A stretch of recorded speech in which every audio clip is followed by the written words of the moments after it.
Hoje é quinta-feira de manhã em Israel e já se passaram 24 horas desde o cessar-fogo na guerra com o Irã. Vamos ouvir o que o presidente Trump disse para quem estava nervoso, achando que era o fim da guerra e sem conquistas. Todos os navios, aeronaves e pessoal militar dos Estados Unidos, com munição adicional, armamentos e tudo mais que for apropriado e necessário para isso, a perseguição letal e a destruição de um inimigo já substancialmente enfraquecido permanecerão em vigor dentro e ao redor do Irã até que o verdadeiro acordo alcançado seja totalmente cumprido. Se por qualquer motivo isso não acontecer, o que é altamente improvável, então as estrelas cadentes serão maiores, melhores e mais fortes do que qualquer um já viu antes. Isso foi acordado há muito tempo. E apesar de toda a retórica falsa dizendo o contrário, nada de armas nucleares. E o Estreito de Hormuz estará aberto e seguro. Enquanto isso, nossas grandes forças armadas estão se preparando e descansando, na verdade já ansioso pela próxima conquista. A América está de volta. Então, Mark, Parece que o presidente Trump está dizendo aqui: acreditamos que estamos chegando a um acordo, mas quer saber? Se o Irã não cumprir cada detalhe desse acordo ou do acordo que for alcançado em 2 semanas, nós vamos voltar a intervir. então está 100% correto que Trump está dizendo que estamos fazendo uma pausa. 2 semanas, se os iranianos, do ponto de vista dele, negociarem seriamente. Em outras palavras, se eles concordarem em fazer concessões sérias, concordarem em encerrar o enriquecimento. Eles concordam que o material já enriquecido no Irã será retirado do país, que eles vão limitar o programa nuclear deles. E foi isso que ele enfatizou. Há também a questão dos mísseis balísticos e das milícias aliadas, mas eles concordam em mudanças sérias. Ele diz: o cessar-fogo pode continuar. Mas se eles não cumprirem, nós estamos, você sabe, prontos para agir, certo? Estamos prontos para começar de novo, nossas forças ainda estão lá. Eles descansam agora, mas estarão prontos para agir quando eu ordenar. Então, basicamente, ele está dizendo: conseguimos o acordo que queremos, o que o mundo precisa, ou voltamos à guerra. E a questão é, e é uma questão em aberto, se o regime iraniano, os ayatolás, a guarda revolucionária, as pessoas que comandam o Irã, estão dispostos agora, porque foram tão atingidos nos últimos 40 dias, estão dispostos a fazer concessões que não estavam dispostos a fazer até agora? E essa é uma questão em aberto. Deixe-me colocar desta forma. O problema de tudo isso do que você está dizendo, eles vão concordar? Eles vão cumprir com o que prometeram? Claro que não. Regimes islamistas não cumprem nada. O problema está aqui, por isso alguns ficaram nervosos. Alguns apoiadores da guerra ficaram nervosos quando o presidente Trump afirmou que houve uma mudança de regime e que agora negociamos com o novo regime. Agora, o povo iraniano não concorda com isso, e com razão.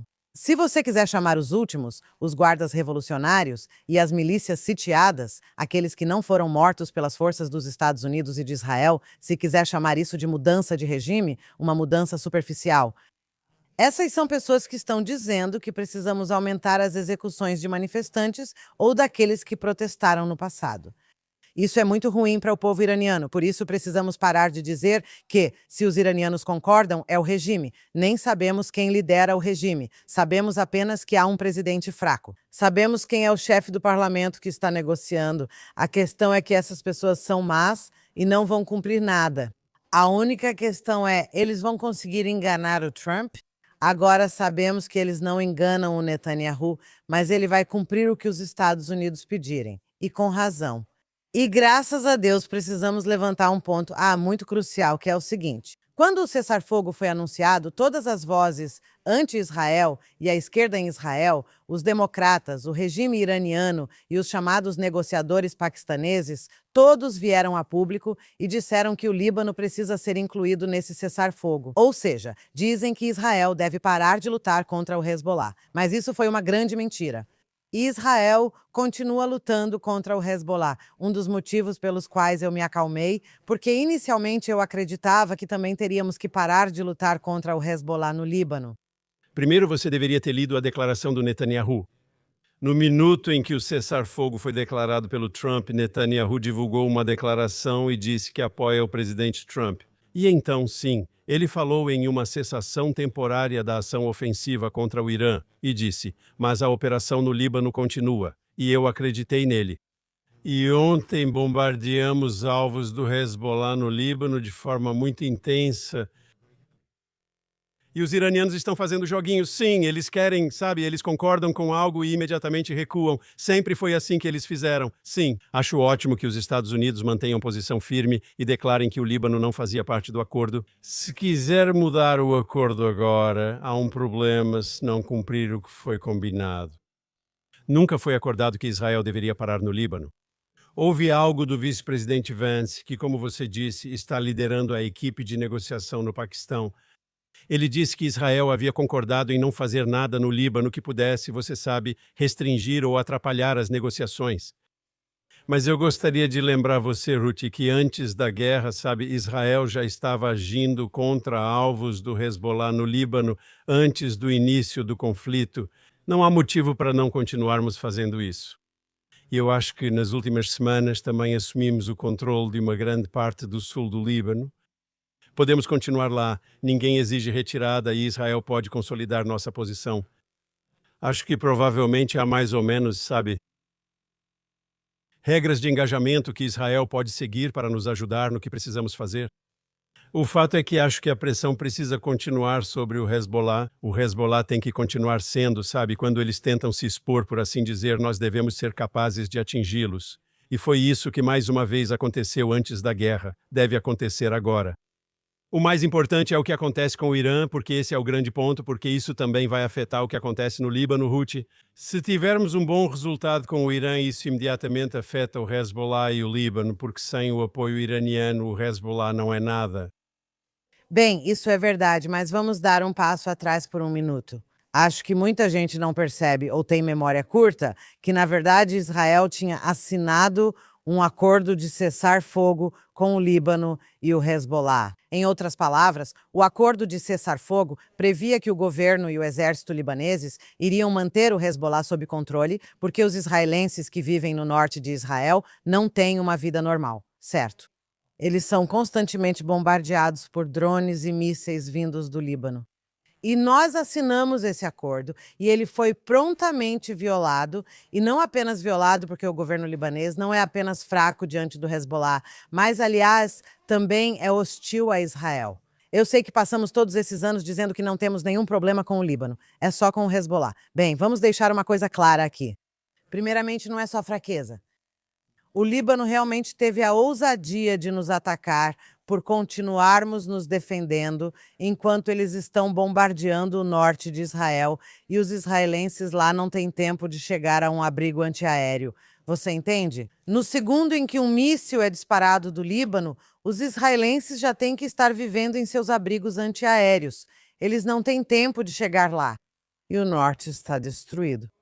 As pessoas são, tenho que dizer, muito resilientes e tudo mais, mas seus negócios estão prejudicados e isso já vem acontecendo basicamente desde a guerra de 7 de outubro.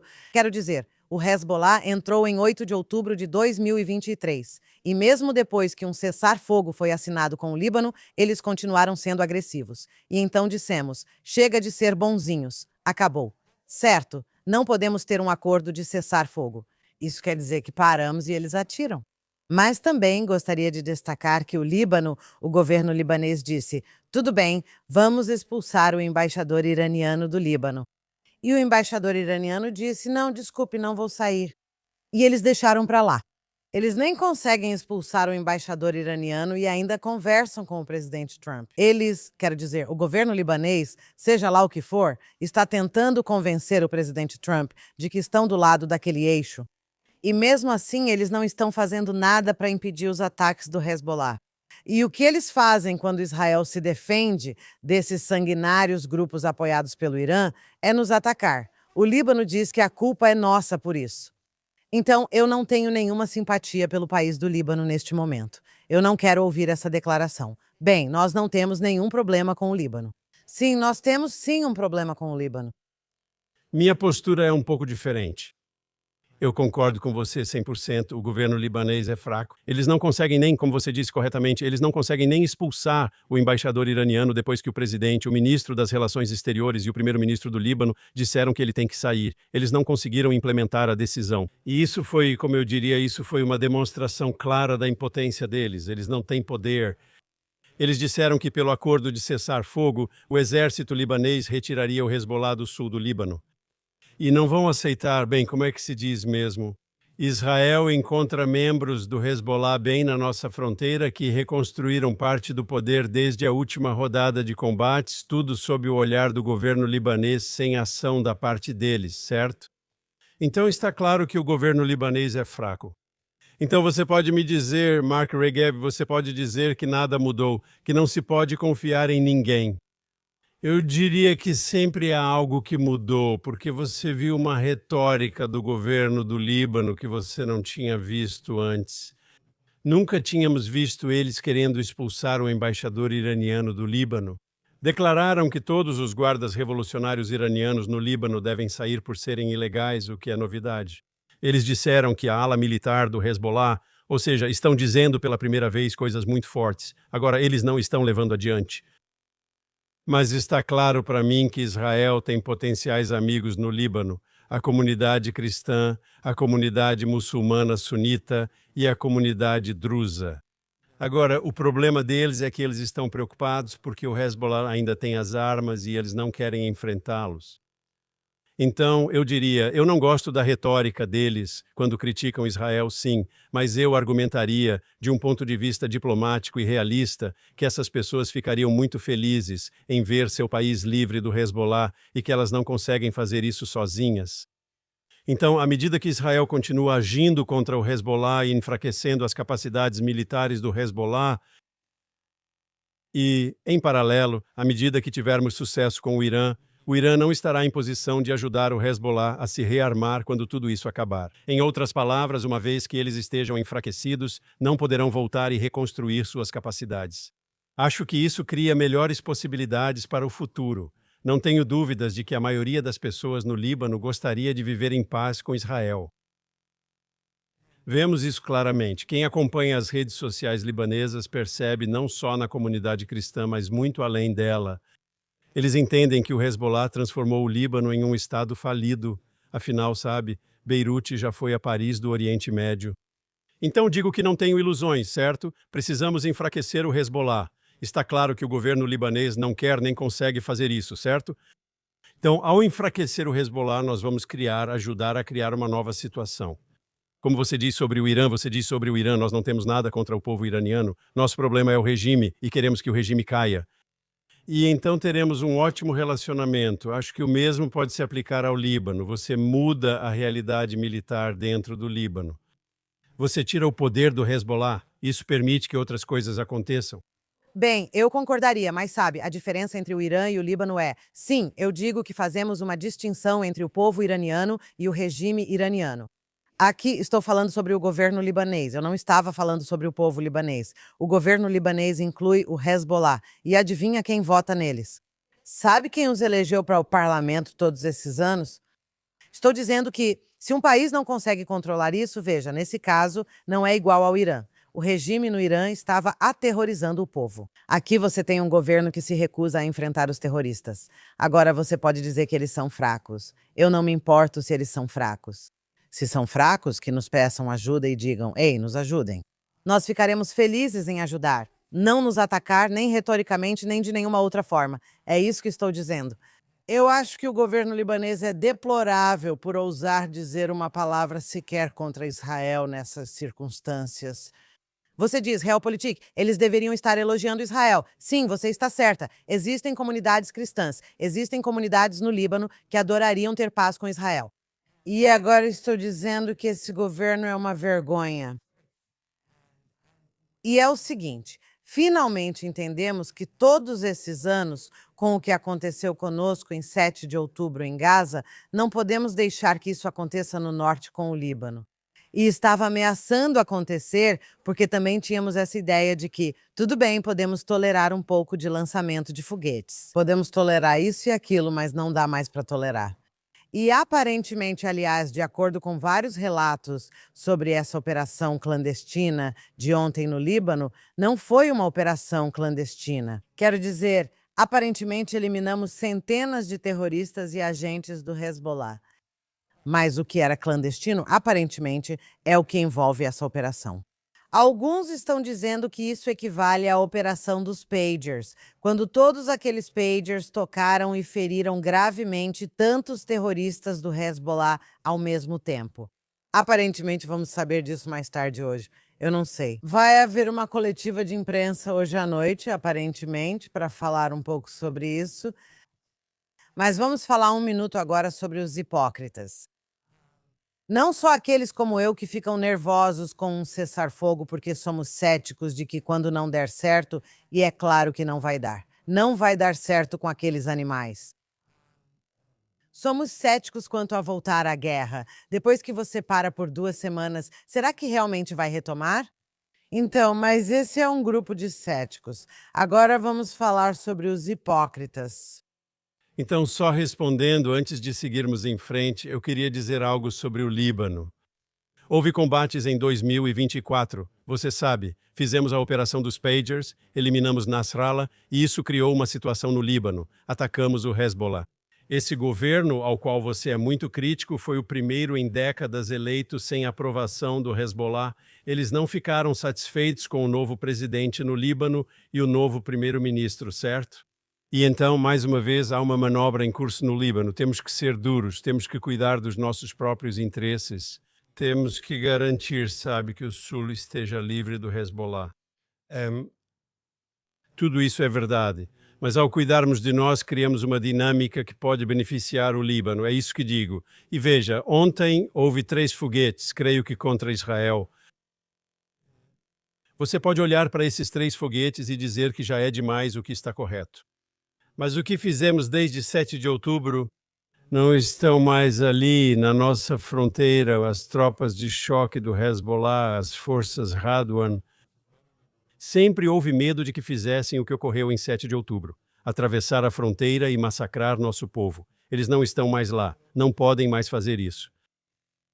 Eles usavam morteiros e armas antitanque contra as comunidades do norte, certo? Agora não podem mais, foram empurrados para trás. Certo? Então dizer que não reduzimos as ameaças no norte de Israel, isso já foi feito, está sendo feito. O trabalho não está completo, eu concordo. Afirmo que as dinâmicas são positivas e devem continuar. Sobre sua pergunta do cessar-fogo e dos hipócritas, certo? E eu disse isso, acho que nas minhas observações iniciais, tipo, você sabe, as mesmas pessoas que não gostaram da guerra desde o começo, depois criticam Netanyahu e Trump por, sabe, vocês não cumpriram seus objetivos, certo? Eles tentam ficar em cima do muro. Quero falar com as pessoas da direita, as pessoas que, como você disse, sua primeira reação foi se preocupar com isso. Quando o cessar-fogo acontece depois de 2 semanas, todo mundo adora o cessar-fogo da paz. Se alguém se apega à calmaria, sem bombas caindo em Israel à noite, os americanos ficam felizes, mesmo quando os iranianos nos provocam, certo? Então, antes de tudo, não tenho certeza se Trump pode fazer isso. Não tenho certeza se ele conseguirá algo importante na questão nuclear. Não vejo acordo com o Irã. Como disse antes, ele está pronto para agir e as forças permanecem lá. Os iranianos sabem quanta dor os Estados Unidos e Israel podem infligir a eles. Então, há uma chance deles aceitarem um acordo. Se não aceitarem, acho que voltamos à luta. Todos perceberão que o Irã não estava realmente disposto a negociar o necessário. Mas eu também diria, se alguém me dissesse, sabe, esse acordo, nada mudou. Eles só concordaram em abrir o Estreito de Hormuz e mesmo assim estão causando problemas. Sim. E no final, sabe, eles são os melhores negociadores, no final nada vai acontecer e assim por diante. Quero te dar o pior cenário possível. E o pior cenário é que os Estados Unidos não voltam a lutar. Israel, portanto, não consegue fazer isso sozinho contra o Irã. E esse impasse simplesmente continua. E então nada mudou. E os críticos vão dizer, e esse regime iraniano agora está mais comprometido do que nunca com uma agenda extrema, porque, como alguns críticos dizem, nós matamos o líder mais moderado, o que eu acho uma besteira, certo? Como ele poderia. É tipo, você está certo. Mas eu diria o seguinte, ok? Vamos supor que nada mais aconteça, certo? O que eu não acho que seja verdade. Eu acho que Trump não pode permitir isso, que nada aconteça. Ele precisa ter algum avanço, um avanço sério na questão nuclear. Mas vamos presumir que nada aconteça, ok? Você tem que fazer a seguinte pergunta. Vamos voltar ao dia 27 de fevereiro, véspera da guerra, certo? Israel está melhor, os Estados Unidos estão melhores, o mundo está melhor. Considerando apenas o que foi alcançado até agora, veja o que Netanyahu disse ontem à noite, ecoando de várias formas o que Trump afirmou. Ele disse: todos os nossos objetivos não foram alcançados. E ele afirmou: serão alcançados por via diplomática ou com mais força militar, o que era semelhante ao que Trump dizia, mas em outras palavras. Estou dizendo que se nada mais for feito, e eu acredito que será assim, mas mesmo se você considerar o pior cenário, então nada mais é feito.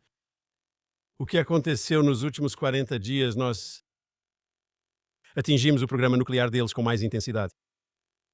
Destruímos a maior parte das capacidades de mísseis balísticos deles. Ainda restam algumas. As indústrias militares para produzir mais mísseis foram muito destruídas. A infraestrutura nuclear deles, muito destruída. A economia deles, muito destruída. E a gente tem que pensar, né? Estamos em uma situação melhor do que estávamos há 40 dias e a resposta é, sem dúvida, sim. Nosso inimigo mais feroz tem sido, em grande parte, enfraquecido. Não totalmente, mas em grande parte.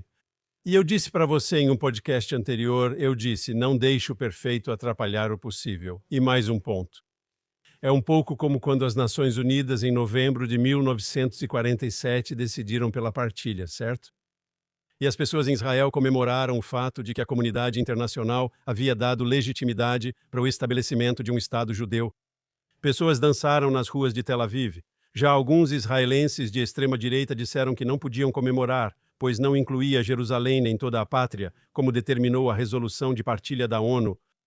Ben-Gurion respondeu: não, mas isso nos permite criar um Estado, trazer sobreviventes do Holocausto, construir uma sociedade soberana e formar as forças de defesa de Israel. Embora eu não esteja feliz por não termos conseguido Jerusalém, também não estou por não termos toda a terra de Israel. Mas estou disposto a olhar para o copo meio cheio, que me dá uma vitória.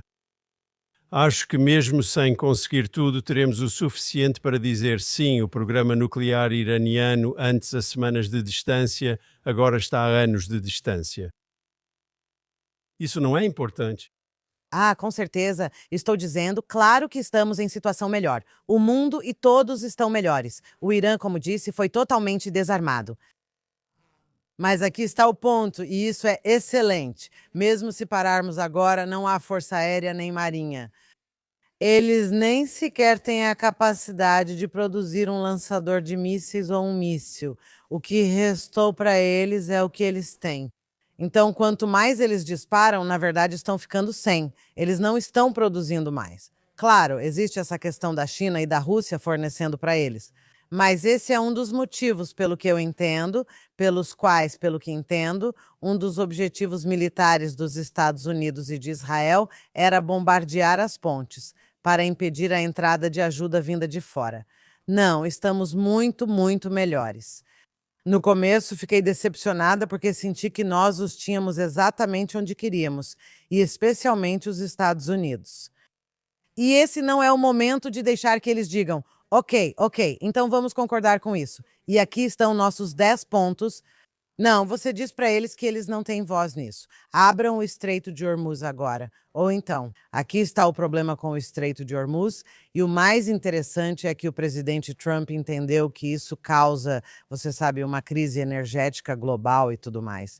Mas ele sempre disse: América, nós não precisamos do petróleo que passa por lá. A Europa precisa, o Japão precisa. Ele estava citando todos os países. A Rússia precisa, a China precisa, nós não precisamos. Então, onde está a OTAN? Afinal, o que vocês estão fazendo? No fim, ele teve que dar um ultimato ao Irã. É melhor abrirem esses estreitos ou, e claro, causou escândalo ao afirmar: caso contrário, vocês sabem, vamos destruir sua civilização. Trump não é exatamente um mestre das palavras. Ele é um showman e realmente tem ideias muito claras sobre o que quer fazer. Mas a maneira como ele articula essas ideias às vezes é meio maluca. E o mundo todo enlouqueceu quando ele disse que destruiria a civilização deles. E cerca de 12 horas depois ele já diz: ok, vamos negociar. Meu problema sempre é saber quem está com a vantagem. Agora, sabemos que os Estados Unidos têm a vantagem e o Irã foi completamente, realmente dizimado em todos os aspectos, exceto em um. E essa exceção é o povo iraniano, porque enquanto tudo isso está acontecendo, é muito bom para Israel, é muito bom para os Estados Unidos e para o resto do mundo, ainda não é bom para eles. Quero dizer, o que esperamos de novo, o tempo todo estamos dizendo que não cabe a forças externas mudar o regime deles. Não cabe. Precisávamos ajudá-los a viabilizar isso, pois estavam desarmados e sendo mortos a tiros. Dezenas de milhares não foram apenas mortos a tiros, mas qualquer pessoa, até mesmo pessoas que estavam feridas e em hospitais, você tinha esses caras sitiados. E também, aliás, milícias de fora, afegãos e paquistaneses, vinham ajudar a matar manifestantes e a matar pessoas nos hospitais e suas famílias.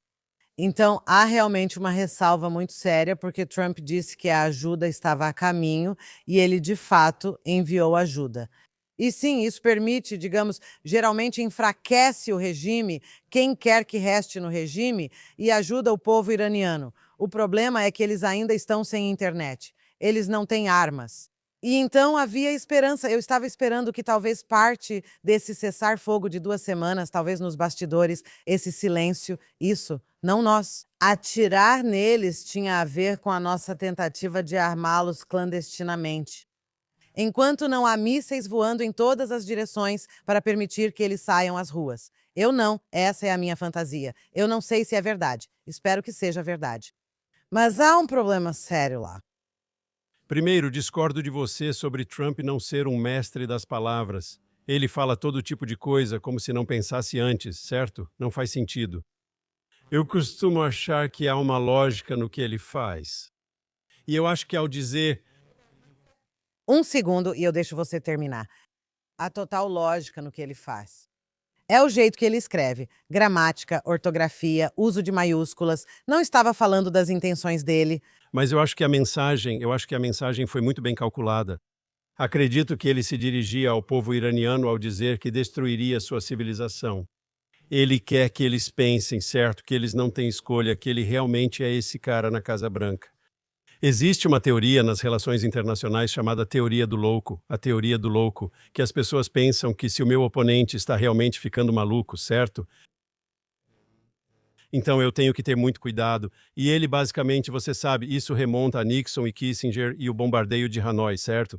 Se eles acham que o meu oponente está prestes a explodir porque ele está com raiva, certo? Acho que foi por usar essa linguagem que os iranianos, enfim, aceitaram abrir incondicionalmente o Estreito de Hormuz. Resumindo pela utilidade, considero a declaração dele muito inteligente. Muitos acham que Trump se irritou, e eu acho que é uma raiva calculada, é um discurso duro calculado. E, portanto, na verdade, qual é o único teste? Funciona, e até agora essa linguagem mostrou que os iranianos têm que temer as consequências de não atenderem às exigências de desmantelar seu programa nuclear de forma séria. E eles só farão isso se temerem que o homem em Washington e o homem em Jerusalém, caso não o façam, lhes imporão retaliação. E quando você usa uma linguagem assim, é como uma alavanca. Isso te tira do buraco, isso te impulsiona para frente. Não, você está certa. Foi a palavra civilização, porque o povo iraniano, eles são a civilização. E isso fez parecer que ele ia destruir a civilização persa, não os mulás e o regime. Esse foi o problema aqui. Até iranianos, pelo que sei por especialistas iranianos, disseram que essa linguagem é perigosa, pois o povo iraniano entende que isso representa a sua cultura. Não, o que ele quis dizer foi: eu vou destruir todos vocês. E você está certa, ô louco. Eu entendi isso. Foi um erro de linguagem. Como eu disse, o uso de certas palavras pelo Trump, ele não sabe, ele não é bom com a linguagem. Ele é ótimo em transmitir uma mensagem porque é um grande showman. Meu ponto era esse. Mas se ele dissesse que vamos mandar vocês de volta para a Idade da Pedra, o ponto era que o regime de 1979 eles trouxeram o Irã para a Idade da Pedra, certo? E até você continua dizendo que os iranianos precisam saber, os iranianos não são os iranianos. É o regime. É o regime e os capangas que trabalhavam para o regime. Esse era o trabalho. A palavra civilização pegou todo mundo. Agora, eu entendi que ele não quis dizer isso. Quero avançar e levantar o que é um dilema sério. Você fala que o pobre povo iraniano continuará vivendo sob esse regime. Então, se houver um impasse e nenhum acordo, certo, e a guerra de atrito continuar, ou voltamos à luta total, o que é bem possível, ou entramos em algum tipo de guerra de atrito com os iranianos. Isso significa que as sanções continuam muito fortes contra o regime, o que significa que o regime vai colapsar, embora isso talvez não aconteça de imediato. Como já dissemos neste podcast, entre a guerra de junho passado e o povo se levantar, foram 6, 7 meses. Pode não ser imediato, mas no fim o regime cairá. Se houver um acordo, e sejamos francos, e digamos um acordo realmente bom para o Ocidente, para Israel, para os Estados Unidos, onde o Irã de fato abre mão de suas armas nucleares e o urânio enriquecido já presente no país está sendo removido, eles são muito rigorosos. Os iranianos vão exigir como parte disso, e é compreensível, sim, isso vai incluir o fim das sanções ou a redução gradual das sanções. Isso vai dar um novo fôlego ao regime, porque no momento em que as sanções começarem a ser reduzidas, isso significa que o povo, sabe, quero dizer, a economia deles está no fundo do poço, a moeda deles não vale nada, certo? E essa é uma das razões pelas quais o povo está se revoltando, porque o regime não consegue entregar nada para eles. Então existe uma espécie de dilema aqui. Se você acredita em mudança de regime, você não quer que as sanções acabem. Você quer um acordo nuclear e eu também. Para mim, isso é o principal. Podemos encerrar de vez o programa nuclear iraniano. Você tem que pagar por isso, e o pagamento por isso será com as sanções. Não, isso é uma pergunta. Não se as tropas dos Estados Unidos entrarem e destruírem aquele material nuclear que está no subsolo. Eu não sei se isso é possível, tá? Mas eu discordo de você. Bem, é um dilema porque temos que aliviar as sanções, caso contrário, não conseguiremos um acordo nuclear. Esqueça a palavra acordo. Não, nós queremos ditar para eles e dizer que pena. Tá, como você disse, diplomacia não serve. Agora que você está aqui, esse é o problema com o direto. Você não acredita que seja possível conseguir um bom acordo nuclear com o regime atual, certo? Sem acordo. Sem acordo. Você é contra qualquer acordo. Não, nós temos que entrar lá e tirar as armas nucleares. Como assim acordo nuclear? Eles não vão aceitar isso facilmente, Mark. Você precisa impor, você precisa tirar fisicamente, você precisa forçá-los a tirar. Ontem à noite, Tânia disse, certo, nossos objetivos. Primeiro haja com diplomacia, depois o presidente repete o mesmo. mas diplomaticamente não, exatamente. Mas você não precisa dar uma recompensa para eles. Ouça, até mesmo o Estreito de Hormuz, o que me incomodou. Sobre isso, foi que de repente isso é excelente. Ok, abra o Estreito de Hormuz. O Irã vai cobrar taxa de 2 milhões de dólares por navio, como se fosse um aluguel para eles. Eles mantiveram o Estreito de Hormuz como refém e agora estamos pagando o resgate, dizendo que tudo bem, agora eles vão receber dinheiro. É verdade. Alguém comentou que Estados Unidos e Irã vão dividir a taxa ou algo assim?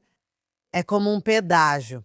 É assim que o Irã vai ganhar dinheiro. Isso é pagar o resgate deles. Isso é revoltante. Ok. E, aliás, eles já estão dizendo, não, vamos fechar. Se Israel bombardear o Hezbollah, vamos fechar de novo. Não, eu estou dizendo isso. Quando Netanyahu fala que precisamos acabar com as armas nucleares, seja por meios diplomáticos ou militares, não discordo disso. Eu só discordo da sua interpretação do que é diplomacia.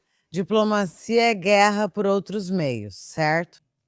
Eu só acho que concordo, mas acho que você está se enganando, e qualquer um dos nossos ouvintes. Se houver uma boa solução para o programa nuclear iraniano imposta ao regime, eles vão exigir em resposta algum tipo de alívio das sanções. E isso vai ser, e deixe-me terminar. Sim. Eu diria que esse é um preço que vale a pena pagar, porque a questão nuclear é a maior ameaça ao povo judeu e ao mundo livre. E que, se você tiver a chance de ter algo sério, verificável e respaldado pela força, ou seja, se pudermos, e você não recebe o alívio até que, sabe como é que é, os 400 quilos de urânio enriquecido já foram removidos. Eles só recebem algo depois disso, então não podem brincar ou agir assim. Eu diria, como Netanyahu disse ontem à noite, você simplesmente não acha que é possível, e talvez realmente não seja possível, mas tudo o que estou dizendo é do ponto de vista conceitual, certo? A ideia de que você vai conseguir um bom acordo sem ter que pagar um preço na questão das sanções, eu acho que isso é uma ilusão. Mas então o povo iraniano está destinado a ficar sob o controle deles. Esse é o preço. Não. Não, me desculpe. O preço é que vamos sacrificar o povo iraniano sob isso. Então, para você, como israelense, o que é mais importante? Não. Espere um minuto, espere um minuto.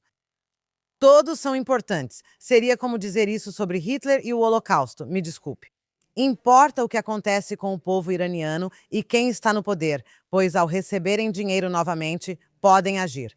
Você diz que precisam de monitoramento, mas já ouvimos isso antes. Primeiro de tudo, Ruti. a Agência Internacional de Energia Atômica, você sabe como é isso, né? É como a ONU, a OTAN e a Europa. Ah, fala sério. O que você está se recusando a fazer nessa conversa, e eu estou te desafiando, Pode falar. é que você está se recusando a priorizar seus objetivos. Você afirma que tudo é importante, enquanto eu quero mudança de regime, fim dos programas nuclear e balístico e solução no Líbano. Para você, tudo tem o mesmo peso. Estou dizendo que uma das coisas para quem está no comando do governo é admitir: eu tenho minha lista de desejos, mas não posso fazer tudo e preciso priorizar. E eu estou dizendo que a questão mais importante para Israel, para os Estados Unidos, para aqueles no mundo que conseguem pensar, sim, que tem um cérebro entre as orelhas, é o programa nuclear iraniano. Foi isso que Trump disse no que você leu. E eu estou dizendo que se você conseguir um avanço real na questão nuclear, as outras questões são secundárias. É só isso que estou dizendo, e você precisa estar ciente disso. Se você disser nada até haver mudança de regime, fecha a possibilidade. Não, eu não disse isso. Tudo bem? Eu não disse nada até haver mudança de regime, e não acho que todas as prioridades sejam iguais. Tudo bem? O que eu estou dizendo é que no momento em que você fala em um bom acordo e diz, bem, não vamos conseguir nos livrar das armas nucleares sem recompensar esse regime. É aí que eu discordo. Não. Você não quer recompensar esse regime. Você quer acabar com esse regime. Você quer ditar as regras para esse regime. Você quer dizer, nós mandamos, vamos entrar e assistir vocês desenterrarem, ou nós mesmos vamos desenterrar isso e mandar vocês pelos ares enquanto fazemos isso. O que quero dizer é que isso é prioridade. Não se trata, obviamente, de o povo iraniano escolher seus líderes. Esse não é o ponto. Você precisa parar de pensar assim: faria isso com Hitler? Não se faz acordos com o diabo. O que você faz é dizer: ok, já dizimamos isso, já destruímos o exército deles, a força aérea deles. Agora percebemos que eles não eram tão assustadores quanto todos nós pensávamos durante todas essas décadas. Todo mundo tinha medo do Irã. Esse não é o momento de pagar resgate. Esse é o momento de dizer: ok, estamos prestes a explodir sua cabeça, foi o que Trump fez. Você está certa. Foi aí que eles aparentemente vieram negociar. Mas o meu ponto é, você não diz, bem, se não dermos alívio das sanções, então eles não vão cumprir. Isso não é o que você faz quando está declarando vitória sobre o mal. Quando americanos e iranianos se reunirem no Paquistão, na próxima sexta e no sábado, certo? Vance irá como vice-presidente dos Estados Unidos. Se os iranianos vierem negociar a questão nuclear, você não acha que os americanos vão oferecer alívio das sanções? Eles têm que oferecer algo para eles. Você acha que eles vão simplesmente ditar, que vão trazer um documento americano e dizer: você assina aqui na linha de assinatura? Não estou dizendo isso, mas se eles fizerem o que você falou, vou ficar chateada. Não afirmei que eles não vão fazer. Estou falando sobre o jeito que você tem que, assim como dizemos em Israel, tivemos que nos livrar dos nossos conceitos que nos colocaram em apuros tantas vezes. O Ocidente faz isso repetidas vezes. E os Estados Unidos fazem parte do Ocidente. E Trump, com toda a sua valentia, também é um ocidental. Ele é um liberal ocidental, como todos nós somos. Em outras palavras, ele não cresceu sob um regime islamista. Mas eu tenho que dizer, é melhor que ele esteja fazendo isso do que qualquer outro presidente que eu possa imaginar. Porque quando ele faz todas essas ameaças, pelo menos ele está falando um pouco mais como se fala no Oriente Médio. Não sabemos o que acontecerá na chamada mesa de negociações. Mas, novamente, se qualquer acordo for feito, como você disse, ele precisa ser verificado. E também há um problema que temos visto ao longo dos anos. Quem são os verificadores? Os verificadores são sempre pessoas em quem você não pode confiar, que são desprezíveis, que acabam ficando do lado errado, com as forças do mal no mundo. E olha, você sabe como as pessoas ficam chocadas toda vez que, sabe, Trump ataca a OTAN? Desculpa, eu concordo com ele. Tem algo com que não se possa concordar no que ele diz, vocês deixam a gente ajudar vocês. E quando chega a hora, vocês sentam aí e dizem: ah, não, obrigado. Não, ele fala muitas verdades. Então eu espero e confio que ele não vai deixar o vice-presidente dele minar essa postura. Em relação a esses islamistas insignificantes, ditadores que não têm o menor direito de estar neste planeta. É assim que eu me sinto. E eu não sinto isso em relação ao povo iraniano, de forma alguma. E eu realmente acho importante ajudá-los, porque um regime melhor no Irã também é mais seguro para Israel, para a região e para o mundo. Além disso, Realpolitik. Eu diria diretamente que uma mudança para um regime melhor no Irã é boa para o povo iraniano, boa para a região, boa para Israel, boa para o mundo, boa para os Estados Unidos, é boa para todos. Se tivessem um regime mais moderado e pragmático, sim. A questão é, e mais uma vez, eu digo que no mundo real você precisa estabelecer prioridades. E para mim, Mark Regev, o foco tem que estar na questão nuclear, que é uma ameaça existencial para Israel, é uma ameaça à estabilidade mundial e assim por diante. Se possível, concordo com você, mas tenho muitas dúvidas se esse regime não é kamikaze até certo ponto. Mas se for possível conseguir uma solução real, estou falando de um JCPOA fictício, uma solução real que Trump vai fazer cumprir, porque esse cara tem instintos bons e sólidos. Se os iranianos estiverem dispostos a fazer uma mudança que não estiveram dispostos a fazer até agora, eu vou ver isso como algo importante, e por isso estou disposto. Sim, eu, Mark Regev, estou aberto a concessões em outras questões, esse é o ponto. Ao encontrá-lo, parece que não há negociações entre japoneses e americanos na Segunda Guerra Mundial. A América deu uma ordem, rendição incondicional. Trump não está dizendo isso. Ele não diz isso porque também prioriza seus objetivos, certo? E eu acho que isso é necessário, pode não ser agradável. Eu quero ver uma mudança de regime, certo? Eu quero ver algo diferente, mas eu estou no mundo real. Estou olhando para o que Netanyahu está dizendo. Estou olhando para o que Trump está dizendo. E eu acho que se os iranianos levarem a sério a questão nuclear, isso pode acabar. Porque eu acho que esse é o mínimo necessário para acabar com isso. Se eles não fizerem isso, voltamos a lutar. Ok, sabemos que eles não farão isso, pois é tudo o que lhes resta, sabemos disso. É como no Estreito de Hormuz. Meu problema é que, se tirarmos o poder de barganha deles, é isso que queremos ao destruir a Força Aérea, a Marinha e o restante, certo? E então o Estreito de Hormuz era o último trunfo deles. E tem uma forma de ver isso. Ah, que bom! Olha, finalmente eles até tiveram que abrir mão disso. Mas na verdade não abriram, porque vão ganhar dinheiro com isso. E você sabe que isso ainda está... A gente ainda não sabe, ainda não sabemos. Simplesmente não parece bom. Não parece bom. O que estou dizendo é o seguinte: as armas nucleares são o último trunfo deles. E, de novo, isso é como uma situação com reféns. E você não quer uma situação assim com alguém que você está derrotando. Você não quer que eles digam que têm vantagem por possuírem armas nucleares e agora podem se encontrar com você. Nós conseguimos ter cessar-fogos e conseguimos dizer: ah, não, isso não é satisfatório. Não, não é assim. Eu estou depositando minhas esperanças no presidente Trump naquela postagem, naquela publicação do Truth Social que eu li no começo da transmissão. Li em voz alta, porque ele diz: não, eles não podem brincar conosco porque estamos prontos para agir. Nossas tropas estão preparadas para voltar, e eu deposito minhas esperanças nisso. Mas você também, e com isso encerramos, pois já tivemos um bom debate e passamos do tempo. Você também está depositando suas esperanças no fato de que os iranianos, e você pode estar certo, você está apostando que os iranianos se recusam a fazer qualquer concessão séria sobre a questão nuclear, e você pode estar... Não, eles vão mentir. Não, eles podem até concordar, mas vão estar mentindo. Mesmo que concordem, sejamos francos. Se eles concordarem, vai haver um acordo. E com isso teremos que encerrar. Tudo bem, vamos encerrar. E até a próxima quarta-feira veremos. Talvez não. Semana que vem e próxima quarta é só uma semana. Vamos ver. Não, o cessar-fogo ainda estará em vigor. Vamos ver. Beleza. De qualquer forma, foi um prazer, como sempre, Mark. Estou ansioso para conversar com você de novo na próxima semana. Igualmente.